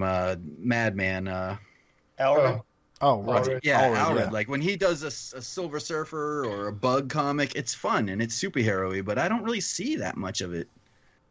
I mean, I'm looking at him on the stands and I'm like, this, I don't know, it just doesn't seem fun. It's those crossovers, baby. That's what it is. Watchmen. I bought the Mr. Miracle ones. The artwork was gorgeous, but it was just like a commentary on like Depression. comics or something. I don't know. It just was not like it wasn't a superhero book. Me and you, Craig, will get into that a bit later. But how do you? I mean, I love it. But how do you take Mr. Miracle and make him into not a superhero book? Like, I don't know. Sorry. He's a super skateboarder, right? I mean, isn't that? Yeah. That's part of that deal. Yeah. I haven't read it yet. I just, it's whatever. Good, but it's different. Like, it's really it's different. a beautiful book, but it's not a superhero book. Yes. Jim may feel different, but I feel different, but like I said, that may not be pertinent to this conversation. Right. Any updates on? I know you teased us a little bit about maybe a Freak Force mini coming up or anything like that. Is that still kind of being talked about, or? Not as much as I would like. Yeah. It kind of the reality is that the numbers just aren't there. Yeah. It's just not, and it's it's one thing for me to go, I'm going to do this and I'm going to take this risk and do this crazy thing on my own. It's quite another to involve other people, right, into jumping off the cliff. And the Mighty Man thing came out and it did something. It made money, but it didn't make a living money for somebody to do something. It's like, if you can do better doing something else, and you want to do that, that is totally fine. So I kind of was encouraging Nikos to kind of go, why don't you do something with somebody who can actually make this work for you rather than me. I mean, it's like here's the reality. You're not going to be able to feed your family with this one. Sure. Yeah, and it's a lot of work to put into it. It's a lot of work to put in it to go to, at the end of the day, go, oh man, I got, whatever it was. I don't even know.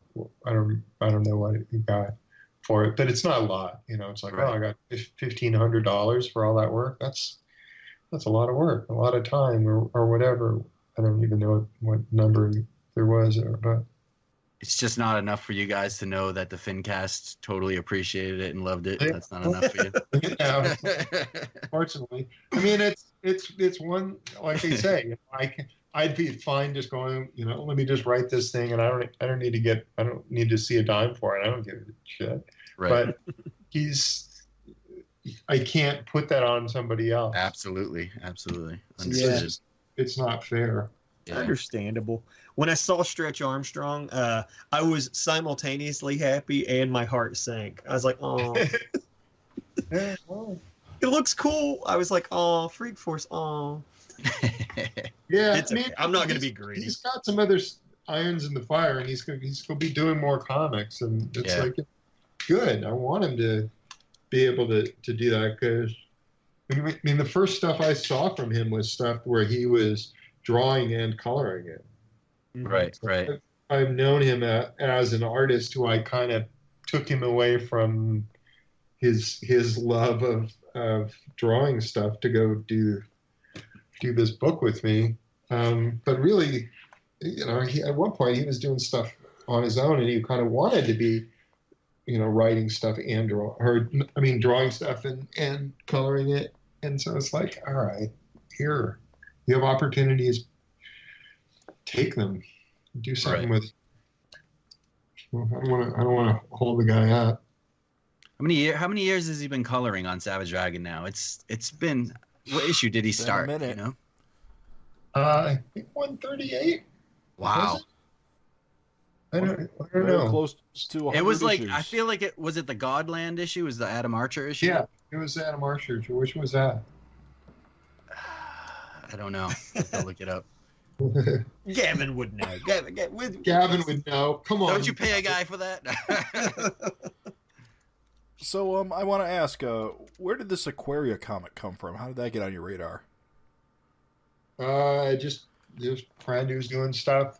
He had done something for one of the next issue project books, and was looking for a home, for a place to put it. And I said, "All right, I got a place. If you wanna do it." Cool. And so that's how it came about. It's kind of an oddball just because it doesn't tie in with any of the regular Dragon stuff, but.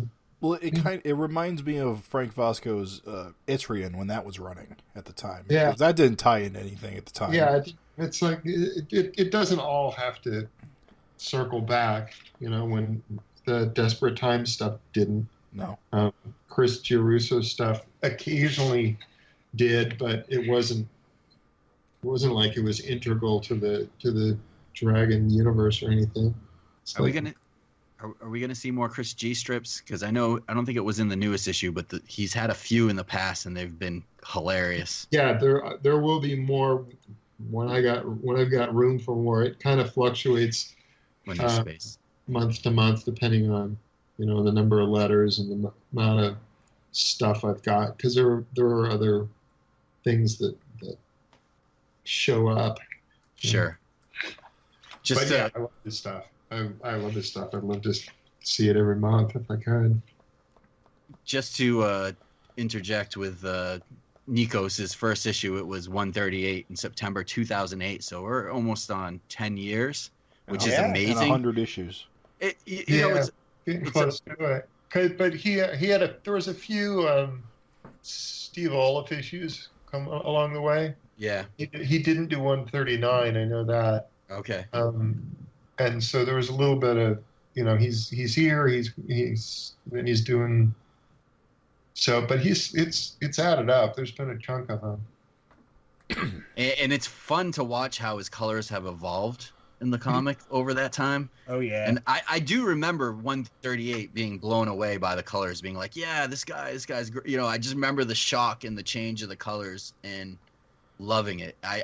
138 was a standout. Yeah, I like that one. He kind of had developed a style I was not as fond of a while down the road. Everything had gotten kind of mushy, and so at that point I was like, all right, we need to change this up a bit, and that's when we kind of found the new, more recent way he's been doing it, which I quite like. Yeah, it's good. I was more of the flats and stuff. I was a bit critical of it for a while, if I recall. I think there was a little bit of a learning curve. Yeah. When we did switch over, because I was like, all right, let's change this now, and he had already colored a couple pages, so there's like a couple pages down in the old way that needed to be kind of converted over, and those pages looked a little weird. But after a couple issues, it was like, all right, we found a new way of doing things. I gotta say, with Savage Dragon, what's one of the things I really enjoy about it is that since I've collected it, it's the longest running comic I've collected, and there's so many issues that you kind of group things together, and certain issues by like artistic changes, whether it's the letterer, which before Dragon I never paid really much attention to letterers, and I really gained an appreciation on that, and you can see how it changes with each different letter. Same thing with the colors. I remember like even right before 138, Savage Dragon 137, I forget who did the colors on that. It was the one with the Amazing Joy Buzzards, and that just used a whole different palette, and you just gain an appreciation. Really different. Yeah. Man, remember Amazing Joy Buzzards? That was like a lifetime ago now, it feels like. Well, Yeah. the artist for it? What's his name? He's doing the Tiny Titans. His style is really taken off. Yeah, it's good. Good. It is great. There's some good guys. So, But that's what's it's fun to see all those changes over 25 years, and you really kind of can appreciate it. It's fun. It's a fun ride. well, cool. Well, it's been fun for me too. Let me just say. As long as you're having fun, that's what really matters. No, It is. Keep drawing those alien dongs. It's nothing but dogs. It's all dong issue. Heroic dong. Hashtag heroic dong. Do you have any? I know. Well, I might as well ask you this, but you're probably gonna roll your eyes. Do you know? Can you tell us where the Ant comic is in the process? Is that something maybe this year or? I sure as hell hope so. I mean, kind of the idea would be that I would go to fewer conventions and get more comics done, because that's been something that's ate up a lot of time. It was just going to shows, and you start taking a week out of your schedule here and there, and you can't do it. Right. Not and maintain some kind of a regular schedule. So the hope was to go, okay, well, let's get Dragon on a super regular thing and just pound it out, and then if you got time left at the end of the month, start getting some Ant under your belt. Yeah. That was the idea, and then this month I just screwed the pooch. It just didn't, well, didn't come together. I feel like Dragon's been coming out like almost seems like sometimes like every 3 weeks. I'm like, whoa, is another one? It's been super. I was trying to catch up by the end of the year because I had a Christmas issue. Right. And it was like, this Christmas issue isn't going to come out anywhere near Christmas, so what the heck am I going to do? And then I was running behind enough that I wasn't able to get a January cover solicited. So because of that, basically my what would have been my January issue ended up being a February issue that would be out the first week in February. And so it was like, well, if I've got a little bit more time, which I did have, now would be the time when I could move to having Farron letter it. So that kind of having that extra week made it so that I could switch over and with the lettering. Because Chris has I've been driving that poor guy to the wall. Really, yeah, because I'll just drop a whole issue in his lap and be like, I need this thing in 3 hours. And it's like, oh, man. And he's pretty much stopped lettering every other comic.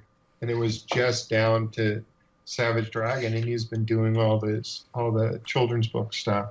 Right. And it's like, man, oh man, I'm holding this poor guy hostage. He's been a super good guy about it. Yeah. But it's like I can't continue to be this guy who just wrecks this other guy's life. Well, you were his last holdout in the hand lettering too, right? Yeah. That got to that point where it's like, I can't do this anymore. What are you doing to me? But oh well. So do you have like complete issues of Ant done, or are you still?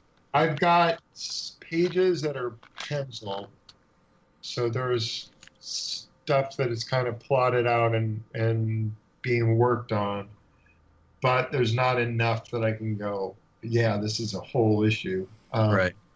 When initially Mario was going to do his issue 12 years and years and years ago. Right. He had kind of had started drawing an issue, got 6 pages into it, got all sorts of Marvel stuff, and was off doing other things. And I'd sort of been can we just wrap this story up? Can we just do something? And so I ended up doing layouts for the rest of that issue that he had started, and just like, here, this will do it. This will get the story done. It'll wrap it up in a nice place. And so I had actually done these thumbnails for him, and then he didn't do it. And then more time passed, and eventually he had lost the files for the 6 pages that he had. Jeez. And then he had a falling out with the guy who had written the other story.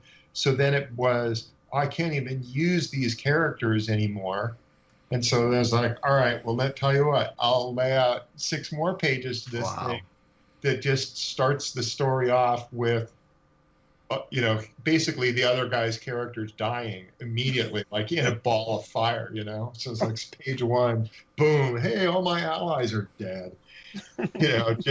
Just because I not having there be closure on stuff drives me up the wall. I mean, how many times have you taken like stuff back from people and just done the layouts from them? I feel like this is a reoccurring theme on your books.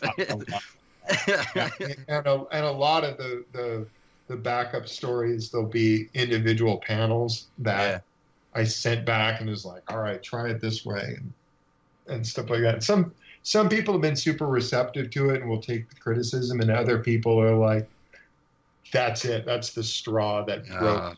And I never hear from them again. It's like, which one were you, Raven? I had it easy. I didn't get anything back. I was scared to death. I was like, oh shit. Every time I saw the emails, I was like, oh no. But it was easy. Yeah, I was shaking my boots. Worked out. That one was good. I had no complaints about that one. That one I had space where I could drop stuff and yeah, that one was a dream. But I've had other ones where it was quite the opposite. It's like, oh, okay, what do I do here? How can I salvage this thing? I had an unfortunate one recently where I had written a story for a guy specifically catered to the characters he wanted to draw, and then he did layouts for it, and I critiqued him on it, and then that just killed him. He just didn't do it, and I kept giving him more and more time on it. Wow. And so recently I gave it to another guy, and then the next guy had some troubles too. And it was like, holy crap, man, this is going to be this cursed script that never actually gets finished. But, comic artists are flakes, man. There's a ton. Like, it's Flake City. Oh yeah. Oh, absolutely. Actually, the Mighty Man thing that was we did. I had written the first chapter of that for somebody else, sent it to them, and they never. I never got anything usable back, and I haven't even told the guy, forget it. It's been drawn by somebody else. It's in print already. If he ever gets his shit together and sends it in, it'll just be like, I hate to tell you this, buddy, but or I'll just script it in such a way that I can make it work anyway, because he'll do something else completely different.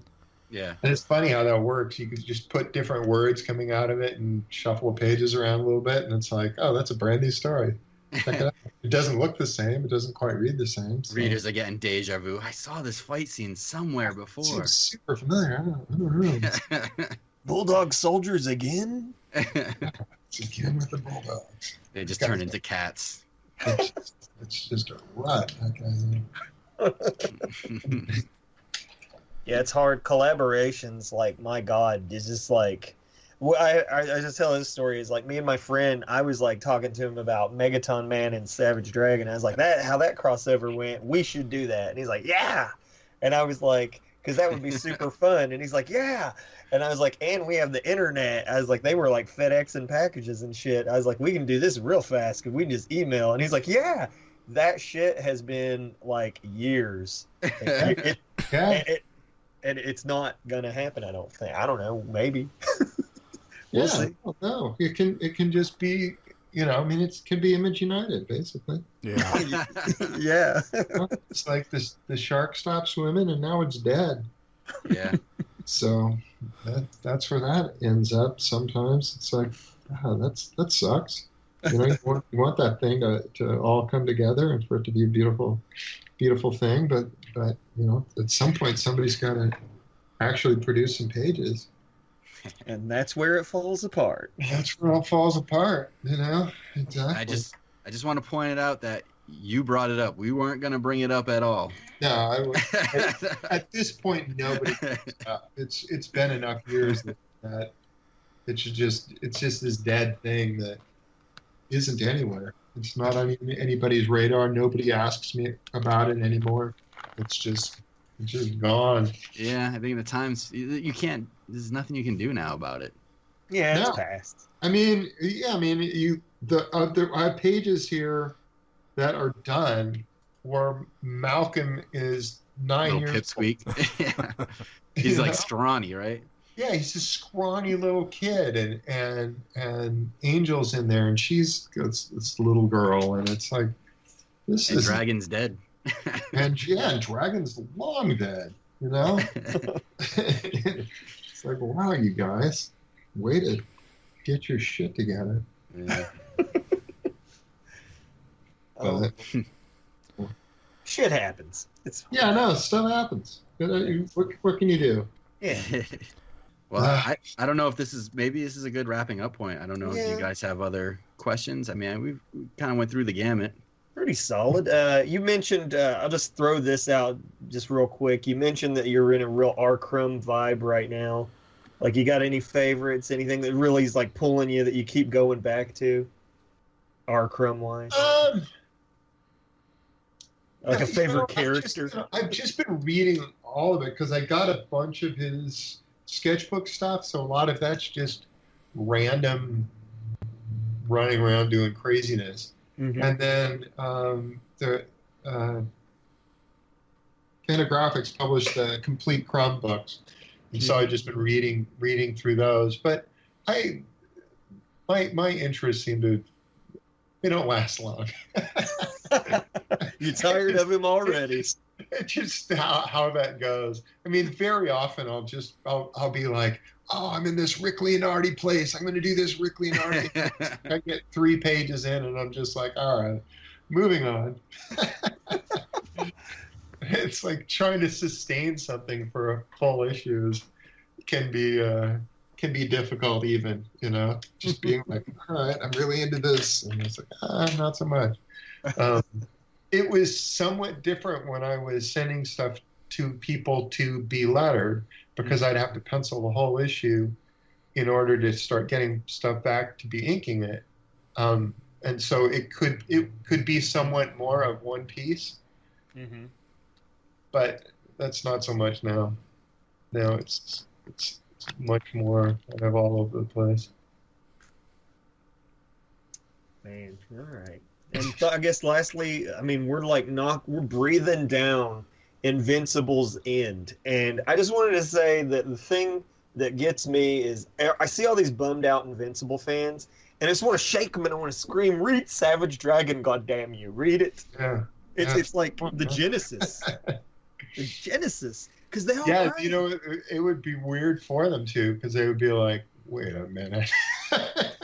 There's a lot of the same kind of themes, a lot of the same kind of stuff. So I don't get why that doesn't happen. Because if I like a band, I search out similar bands. You know, like Yes. there's not that many crossover. comics out there like Invincible. Yeah. You know, and you know, it's just weird. Dragon is like the only comic like Invincible because Invincible was, you know, cribbing some Dragon stuff. So I'm just saying that's why I'm just like, because me and Jim were even cooking up a thing where we were going to do kind of like a, hey, Invincible readers, you know, come on over. So Jeez. Have you seen the last issue, Art? Yes, I've seen it. I read it. heartbreaking, I'm sure. It is not what I was expecting. Really? Huh. Good to hear. Yeah. You can tell us. It's also great. I was not expecting it to be as long as it was too. It's like Is it extra length?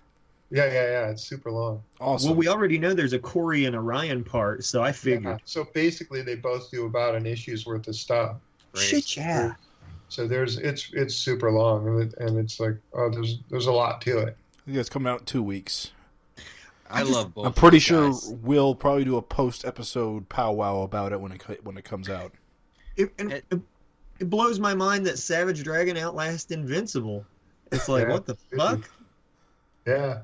But will it I guess he outlast didn't Walking wanna- Dead? I mean, kind of. I think Ryan wanted to stretch his legs and do some other stuff. He felt like I've been on this book forever. You know, I didn't really get a chance to draw some of these characters. You know, he never got to draw the Marvel characters. He's going to go to Marvel and DC and make $1 billion. Billion. You know, he's going to go there and he's going to find out that, oh, I'm not making the same living I was making when I was doing Invincible. Yeah, that's what he's going to find, because he's not going to be getting a big old chunk of those books the way he was getting a big old chunk of Invincible. Right. And it's like, oh, eye opener. It could maybe be the chance just to play with those toys, you know, too. There is something to that. And I know that, you know, for a lot of guys, it's like, yeah, but this cover has Batman on it, and I can sell the original art to something with Batman on it, even if the book's not making the kind of money I was making over here. Absolutely. And a lot of it's, you know, just what do you want to do? How do you want to spend your hours? What excites you? Yeah. If doing the same book doesn't excite you anymore, it's like, okay, time to do something else. Otley writes his own stuff, so it is kind of strange, but I mean, I guess it's whatever he wants to do. But also in your career, if you can say, oh, brought to you by the guy that drew 20 issues of Batman and 15 issues of X-Men or whatever it is, you know, it just kind of hits hard too. Like, you know, with people that want to buy stuff, to have that kind of background where you've been able to play with the biggest characters in comic books, you know. So I get it in a way. I mean, I'm looking for whatever he draws. I'm there. There's still stuff that I kind of go, man, I wish I got a chance to do, you know, this character or that character. That's still there. Yeah. You know? Yeah. Because it's like there's a lot of stuff that I never got to do. You know, it's like I never drew a Wonder Woman story. That would be awesome. Yeah. You know, or I never drew. I drew a little bit of Superman stuff, but not enough to the point where I felt like I got a feel for it. Or, you know, I would love to see Captain America by you. You've never drawn a Captain America, right? Ever drawn a Captain America story? Besides like an Avengers Spider-Man issue or something. Yeah. I mean, he's been in stuff a little bit, but even then it's like, I don't draw the way I draw now then. Yeah, right, exactly. You know, when I had the Fantastic Four show up in Spider-Man, they were you know, they were of that time. They were kind of 90s looking. Absolutely. Like I wouldn't draw them like that now. No. Or the Hulk, or, you know, whatever. Yeah, a lot of that stuff. Just time goes on, and it's like, I mean, even if I were to do some Spider-Man stuff now, I think it would look pretty different from the way I was doing it at that point. But I guess you got your Hulk out in Defenders. That was a great Hulk. I love that issue. A little bit. It was kind of nice to be able to at least have a little sense of that. It's like, all right, let's do that and work with different inkers and try different stuff out. Absolutely. It's all fun. But you know, there's constantly stuff like that where you just feel like, no, let me do that. How come I'm not doing that? It's like, you can't do everything, you knucklehead. You know, pick some. And sometimes, you know, and that's what I've done. It's like, all right. Whenever I go and do something somewhere else, it's like, oh yeah, this sucks.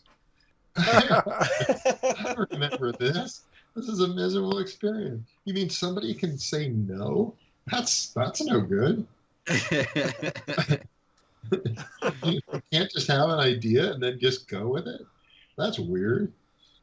Especially after having 231 issues of your own comic, I gotta imagine it's, you know, it's a little hard to go back. Yeah, it's even the limited stuff that I did, just little stuff, just like, oh my god, I forgot. You know, I did a cover a couple years back for a Superman, and that had Batman on it, and you know, the editor called me up and wanted me to do this cover, and so I was like, all right. And I drew it and sent it through, and he's like, oh man, you're supposed to send a sketch. It's a good thing we like it. Oh, Jesus. Oh yeah, I forgot. I forgot that there is this process. Well, I was even surprised by how much kind of friction there was with the Spawn kind of issues. Even like you know, we're not talking Marvel or DC, but I understand McFarlane's got it's his character. But I really thought that Spawn thing was going to last longer, and it just seemed like there was a lot of frustration with that. Oh yeah, that was the worst. well, that was easily the worst creative experience I've had in comics. Easily, hands down. That's just because everybody else, I got to get some stuff through, and with Todd, it was, I'm going to rewrite stuff. I'm going to redraw stuff. I'm going to move panels around from one page to another. It's like, holy shit. That's quite a statement for an Image Comics founder. Has that affected your relationship with him at all after that, or are you guys cool? Yeah, a little bit. You don't have to answer that. A little bit. I mean, we weren't prior to working together calling each other up all the time. Right. So, we're still doing that. We're not, it's like I'm not calling him up all the time. So has my relationship changed? Well, not really, because I wasn't anyway. Right. So it's like, all right, back to that. I've got kind of a question. Have you seen the Image Revolution documentary? No. Okay. I have not. Because you were definitely interviewed in that, and you were in it, but I didn't feel you were in it as much as everyone, as Liefeld and Todd were. And I'm just kind of wondering if you'd seen it, if you would know if there's a lot of stuff cut. I won't. I probably won't ever see it. I'm not a person who enjoys seeing himself on screen. That makes sense. So I'm just like, all right, you want to interview me? I guess we'll find a place where this can happen. I will say it was an informative documentary. All right. I learned a lot. Well, good. You guys are the Beatles of the comic book industry. Yeah. So much. It's like, I don't even like doing panels with those guys because it's just like, glory days, It is weird you've gotten to a point where glory days can feel like it's like a chain around your neck.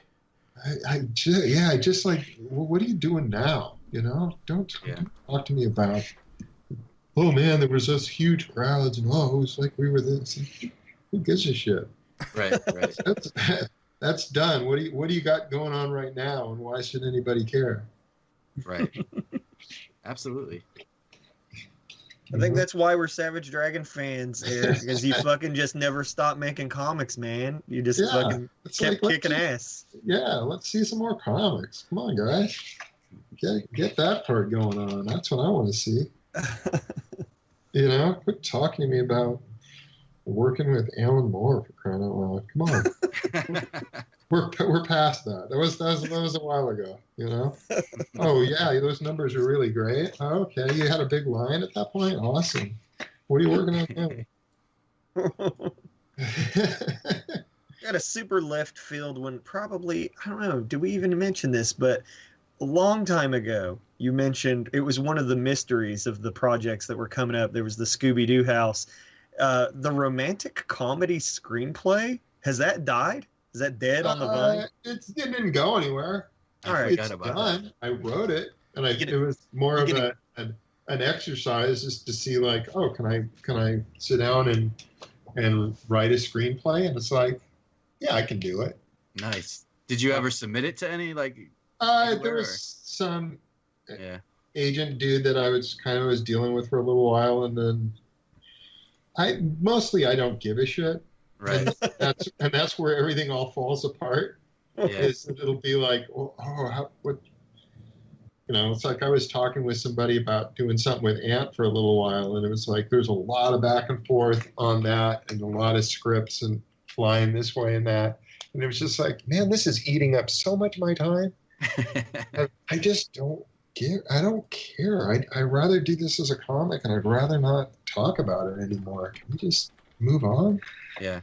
Well, that was actually, I was kind of baiting you into that. Is do you ever think it'll resurface as a comic?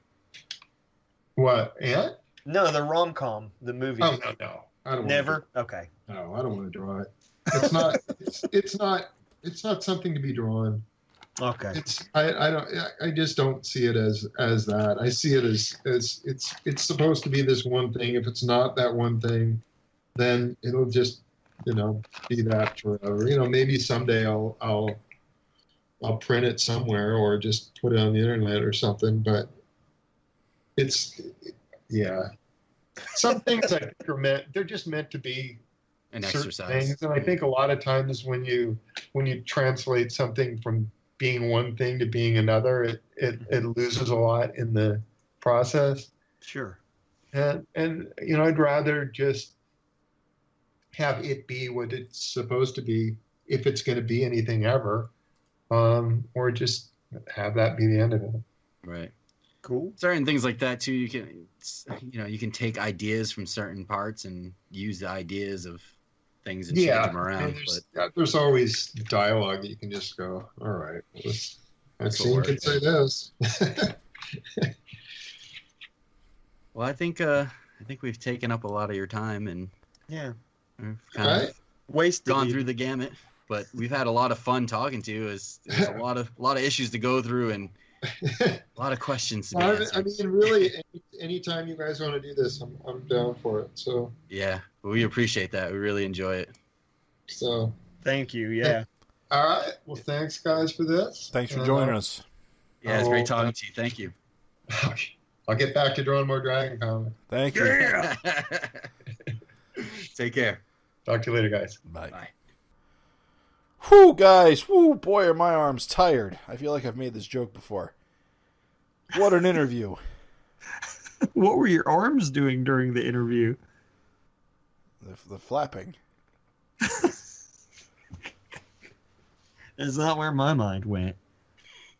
What do you think they were fapping? Yeah. Waka waka. Oh, Savage Dragon. So take us home, Raven. Well, You got nothing? are we gonna fucking review Savage Dragon 231? We talked about it. We talked about it during the interview. Oh, did we? Did you not remember? I'm so confused. So long ago. It feels like forever ago. All right, yeah. Here we go. Savage Dragon 232. Terror in Toronto. Enter the Wraith. He can walk through walls. Nothing can hold him. Nothing can stop him. And only one man dares to try. Malcom Dragon. And that's what I got. Yeah, and that's got that cover with the arms coming through the wall and grabbing Malcolm's face. Yep. Which should be released March 7th, I think. Whew. It's a month from now. That's my birthday. Your birthday? Oh, Savage Dragon on your birthday. There's nothing better. Are we gonna see like a picture of your like salsa on chips like splattered all over the cover of 232 while you're eating? It was just gonna be. Comic? It was just gonna be a Twinkie with a candle in it. Why salsa on chips for his birthday? Because every time he gets a new issue of Savage Dragon, he like takes a picture of it next to food and is like always eating chips or something. What do you eat? Like usually chips and salsa, right? Yeah, the trend started as, this is a deep cut, but chicken sandwiches I have eaten. Yes. So as a joke, I don't know why I thought this was funny. I just thought it was like, I would eat chicken sandwiches and put pictures of chicken sandwiches up next to the issue. And then that place closed. And so like there's a Mexican restaurant downstairs. And so I was like, oh, sweet. Well, I love Mexican better than chicken sandwiches. So yeah, salsa and chips, baby. They look at me so weird every time I do that. Did you get nervous, Craig, with the food so close to his issue? It just makes me laugh. Oh. Everybody does, though. Everybody's like, how could you read it with the salsa right there? That's weird. And I was like, I don't know, it's bro. weird that people say it. They say it. Everyone people says they want to keep their comics pristine. Not me. I want them to be salsa drenched. I used to read my comics on the toilet. I think a lot of people do. My print comics. Near the Dookie Water. Dookie Water. Oh, that is a gem. Or rather, a gym. A gem. That was a JIMGEM. The Dookie Water. Oh. You really made a splash with that one, Priscilla. Oh, stop, guys. We've lost all of our listeners by this point. But it's good because we're coming to an end anyway. Well, it's been hours. So. Hint. yeah, it's been. Thanks for listening, everybody. And most importantly, we are Fin-ished. Ah. And we're sorry if we offended anybody. Oh, God. No off.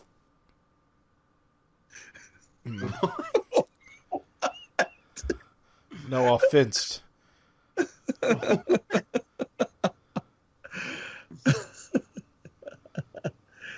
Mm-hmm. Yep. I'm not Fin. doing this.